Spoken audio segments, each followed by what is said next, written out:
Hi everyone, it's Kim from Affordably Crafty. If you're new here, welcome. My channel is all about learning how to stretch your craft dollar and be affordably crafty. Please like, share, and subscribe so your friends can learn how to be affordably crafty too. So today I am going to be reading some more chapters in the Mary Frances Knitting and Crochet book. I will link the other videos I've posted down below, and I have a playlist going just with the Mary Frances story. So I am going to start where I left off, which is chapter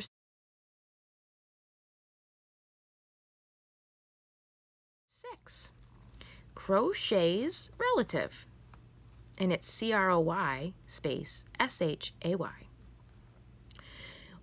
Woolly Ball and the Yarn Baby looked over the yarns that Mary Frances had put on the sewing table. "These are just right," said Yarn Baby. "You have every kind of wool here that we shall need. Will you see that all the yarns are wound into very, very loose balls before your next lesson?"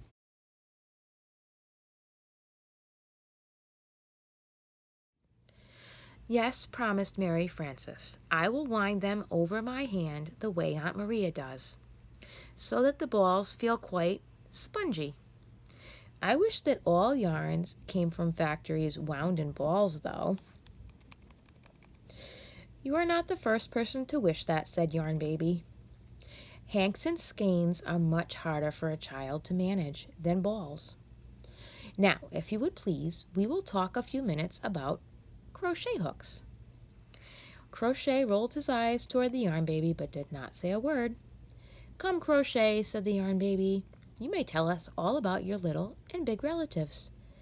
Crochet began to tell about crochet hooks and knitting needles.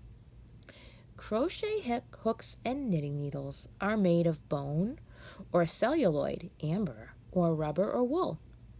These are usually made in sizes 0 to 15, size 0 being the smallest. Crochet hooks and knitting needles are also made of steel. Steel crochet hooks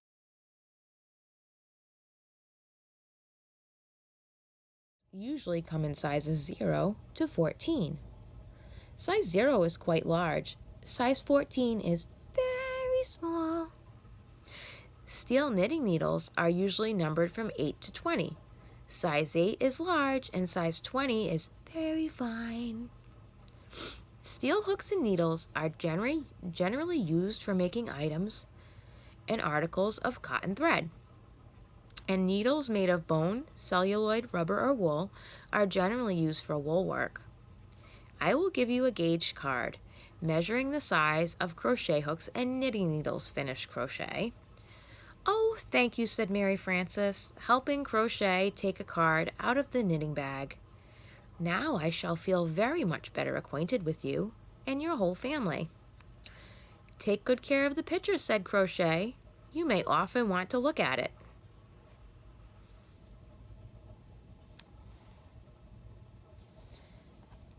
Chapter 7. A Disappointment.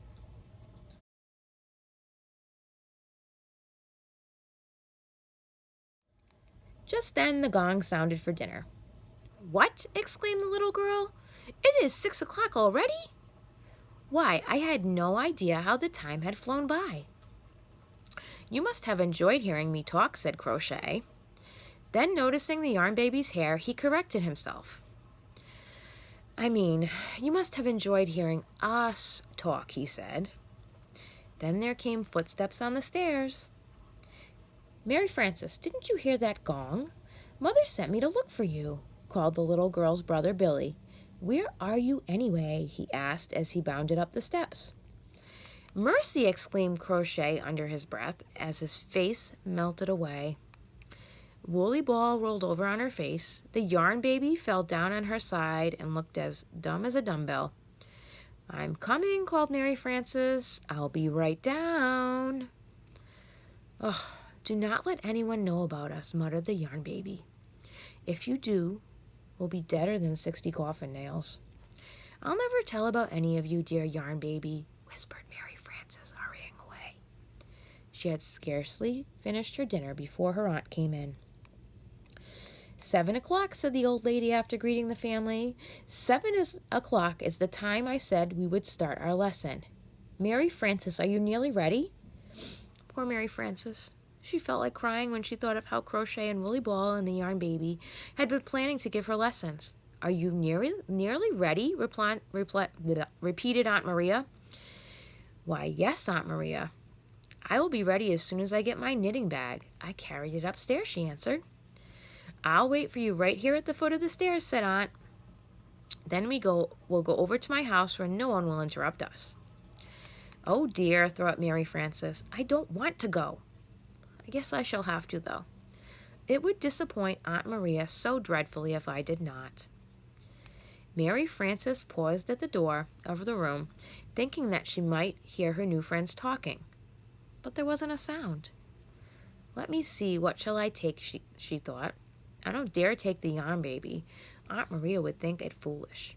I do not want to take Woolly Ball for fear Aunt Maria will use her. I can take Crochet, though. He might enjoy the lesson.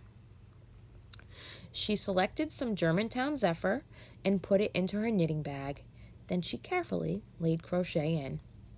You will help me a lot, she said as she drew up the strings. Her aunt was waiting for her. She ran to kiss her mother goodbye, then hurried off with the old lady. So those are our chapters for today. Again, I will link down below the playlist and the other videos of the Mary Frances Knitting and Crochet book that I previously posted. Please let me know what you think down below, and if you have any other interesting books you would like me to read. Please like, share, and subscribe. Have a creative day, everyone. Bye.